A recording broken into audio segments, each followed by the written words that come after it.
네, 40여일 만에 위드 코로나, 즉 단계적 일상 회복이 끝이 나고 사회적 거리두기가 다시 강화가 됐죠.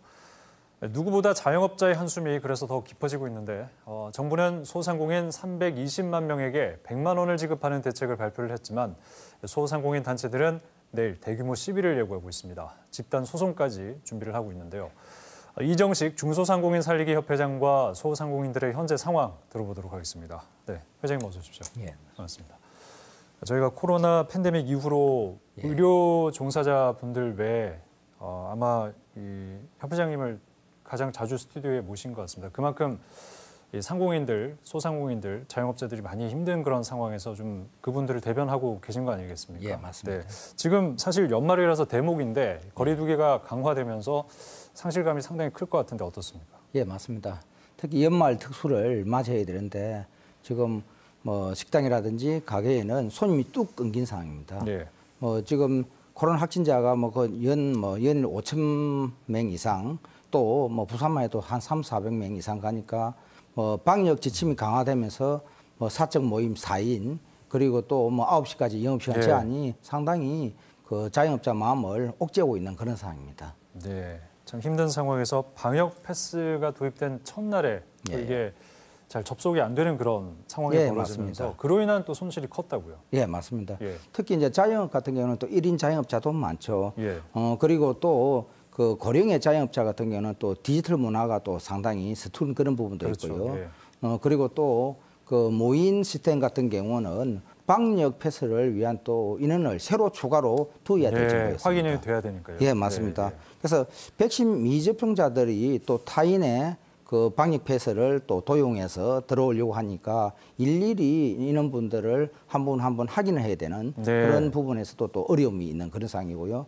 또 이런 부분이 또 매출 하락으로 또 이어지는 어떤 부분이 있다 보니까 자영업자들은 이중 삼중고를 겪고 있는 그런 부분입니다. 특히 방역 책임을 그 자영업자에게 너무 과도하게 지금 묻고 있다 하는 그런 부분이 상당히 문제가 된다. 그래서 매장을 이용하는 이용객들은 이제 과태료가 한 10만 원인데 자영업자 같은 경우는 1차 위반 시는 150만 원, 2차는 300만 원. 그래서 너무 과도한 어떤 그런 과태료를 받지 않기 위해서 더 인원을 책정해야 되는 그런 부담감이 큰 겁니다. 이런 어려움을 고려해서 정부가 일단 320만 소상공인에게 방역 지원금 100만 원 지급을 결정하지 않았습니까? 예, 이제 맞습니다. 27일부터 지급이 되고 그 기준은 23일에 나온다고 하는데 어떻게 이거는 좀 도움이 된다고 보십니까? 실질적인 그 피해 금액에 대해서는 사실은 코끼리 비스켓이다 그렇게 생각하고 턱없는 어떤 현실이다 그렇게 보입니다. 지금 이제 실질적인 피해 대책을 마련해야 되는데 저희는 그렇게 생각합니다. 먼저 선영업 보상을 하고 그다음에 후 영업 제한을 하는 게 맞다 그런 생각이고요. 지금 이제 정부가 지금 내놓은 또 다른 방침도 문제가 있다고 생각합니다.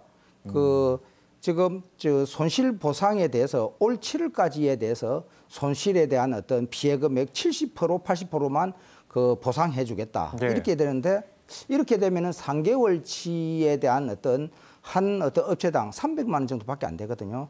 그러면 실제 이거는 손실 보상이 되지 않는다. 그렇게 생각합니다. 그렇군요. 이런 좀 답답함을 표출하기 위해서일까요? 내일 또 집단 어떤 시위가 예고가 되어 있습니다. 현장에서 어떤 얘기가 나올 거라고 좀 예상해 볼 수 있을까요? 아무래도 지금 자영업 현장은 너무 어려운 어떤 그런 나머지 코로나 직격탄을 맞은 업종이 노래 연습장이라든지 또는 주점이라든지 또 치킨 가게, 맥주집 이런 어떤 그 업주 사장님들이 아주 극단적인 선택을 할 정도로 상당히 어렵습니다. 그러다 보니까 이분들은 또 이걸 표현할 방법이 사실은 없는 거고요. 또 실제 지금 보증금, 억대에 대한 보증금도 날리고서라도 지금 시설 복구 비용이라든지 또는 은행에 갚아야 될 어떤 대출금, 일시 상환금 때문에도 폐업을 할 수 없는 어떤 자영업자들이 제 주위에는 비일비재합니다.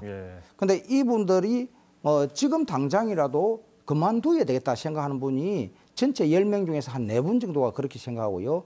또 1년 이내에 내가 그만두겠다 생각하는 분이 10명 중에 9명이 그렇게 생각할 정도로 극단적인 그런 상황에 몰렸다. 그게 내일 어떤 그런 행동으로 논다 그렇게 보입니다. 예, 손실보상법 개정안이 발의가 되기도 했는데 가장 현실적으로 어떤 부분이 보완돼야 된다고 생각을 하십니까? 예, 지금 그 손실보상 같은 경우는 네.